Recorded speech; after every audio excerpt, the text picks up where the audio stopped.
Well, hello, everybody. I'm AT Storm Track meteorologist Austin Haskins. We dealt with some foggy conditions to begin our day Wednesday, along with some icy and slick spots as well, as temperatures were below freezing. Now, the cloudy skies really limited temperatures throughout the day, but thanks to a weak warm front that moved through Wednesday evening, along with a light southerly wind that developed, temperatures actually went up as the night goes on. You can see that there. We were at 34 degrees at noon yesterday. We got to 36 by the mid to late afternoon into the early evening, and then we were up to near 40 just before midnight, which is our official high for yesterday. So that warmer air, we talked about that yesterday, how temperatures were going to be steady to slowly rising throughout the night on our Wednesday into this morning, and that has been the case. But we're also waking up to some fog and drizzle around this morning as well. So nothing really too widespread in terms of the fog or even dense for that matter, but certainly give yourself some extra time this morning if you are traveling.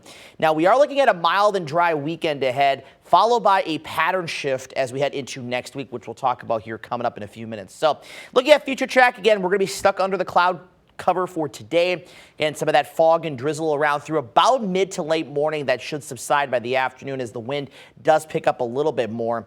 By the end of the day, if you are into the northwestern parts of the area, so maybe New Richmond, Osceola, Turtle Lake, Rice Lake, you may see the sun peek out. It is not guaranteed, but there's a small chance you could see the sun peek out by the end of the day. But clouds will gradually decrease as we head into tonight and into our overnight hours. But as we get into Friday morning, we could be dealing with some fog around once again. And what you're seeing here on Future Track, and I'll highlight this here, so the areas right in this area, that is depicted as fog by Future Track, while what you're seeing over here by Red Wing and Durand, that is more so cloud cover. And then as we go forward in time, you can see just some extra clouds around. So be on the lookout for that. And with temperatures projected to be below freezing again tonight, be on the lookout for some icy and slick spots to get the commute started for our Friday.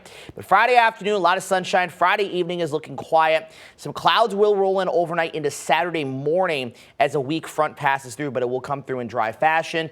And then we'll end the day Saturday into Saturday night with mostly clear conditions. So rain chances here going forward. Again, just that slight chance for that mist and drizzle this morning. And then we're going to see a slight increase in those rain chances Monday afternoon, Monday night into Tuesday as the system looks to track somewhere near our area. And then maybe Tuesday night into Wednesday on the backside of that system, we could see some light snow or flurries. But as of right now, this does not look like it's going to be a high impact event. But with it being Thanksgiving week, that could slow things down a little bit. So we will keep you updated there as we get a little closer in time. So the hometown forecast today, highs generally mid to upper 40s, as cool as about 43 in Medford to 48 in Eau Claire, 50 for Alma. For tonight, down into the mid to upper 20s for those lows. Again, if you have fog that develops, watch out for icy and slick spots, especially on those bridges, overpasses, and elevated surfaces.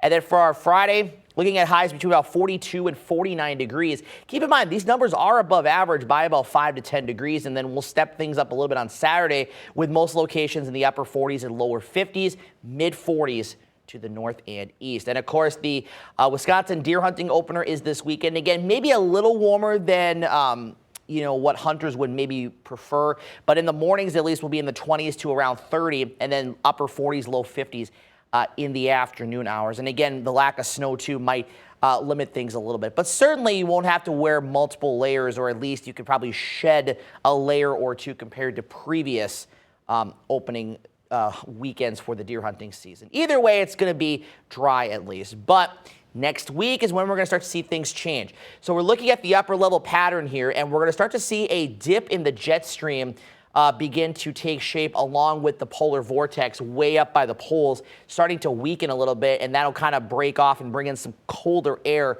to the area. As we go forward in time, this is next Friday. And I'll try to highlight this here, but you can see here this big dip in the jet stream that we are going to see. I know it's kind of hard to see here, but the idea is that we're going to see this colder air as the jet stream dips down far to our south, and that is going to bring in some of those colder conditions. You can kind of see that there. Now, exactly how cold it gets does remain to be seen. So here's a look at the projected temperatures. This is off the American GFS model. And again, this is for Eau Claire at about 3 p.m. each day. Now, you can see Wednesday, Thursday is projecting highs in the upper 20s and then low to mid 20s Friday and Saturday. The European model is warmer overall. It's keeping temperatures in the lower part of the 30s and the upper 20s. So it still remains to be seen on how exactly cold it is going to get, but it is looking at least a little more likely that we will see an extended stretch of below average temperatures following our highs in the upper 40s and low 50s here for 6 of the next 7 days. You can see by Wednesday of next week, looking at highs dropping to the low to mid 30s.